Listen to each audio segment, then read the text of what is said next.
పార్వతీపురం మన్యం జిల్లా ఎల్విన్పేట సర్కిల్ పరిధిలో ముమ్మరంగా వాహన తనిఖీలు నిర్వహిస్తున్నారు. నాటుసారా అక్రమ గంజాయి రవాణాను నిరోధించేందుకు ఎల్విన్పేట సర్కిల్ పరిధిలో నూతనంగా చెక్ పోస్టులు ఏర్పాటు చేశారు.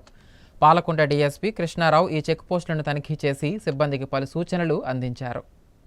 పార్వతీపురం మన్యం జిల్లా గుమ్మలక్ష్మీపురం మండలం ఎల్విన్పేట సర్కిల్ పోలీస్ స్టేషన్ను పాలకొండ డీఎస్పీ కృష్ణారావు సందర్శించారు. కురుపాం, ఎల్విన్పేట, నీలకంఠాపురం పోలీస్ స్టేషన్లో సీజ్ చేసిన ద్విచక్ర వాహనాలను వేలం వేసే ప్రక్రియను పర్యవేక్షించారు. వివిధ కేసులలో పోలీసులు సీజ్ చేసిన వాహనాలను వేలంలో ఖరారు చేసుకున్న వ్యక్తులకు డీఎస్పీ అప్పగించారు. అనంతరం గంజాయి, నాటుసారా అక్రమ రవాణాను అరికట్టేందుకు నూతనంగా ఏర్పాటు చేసిన చెక్ పోస్టులను పరిశీలించారు. ఒరిస్సా నుంచి మత్తు పదార్థాలు, గంజాయి వంటి రవాణా జరగకుండా చెక్ పోస్టుల్లో సిబ్బంది ప్రతి వాహనం క్షుణ్ణంగా తనిఖీ చేయాలని సూచించారు. పూర్తి స్థాయిలో వాహన తనిఖీలు చేపట్టాలని, ప్రతి వాహనాన్ని క్షుణ్ణంగా పరిశీలించాలని ఆదేశించారు.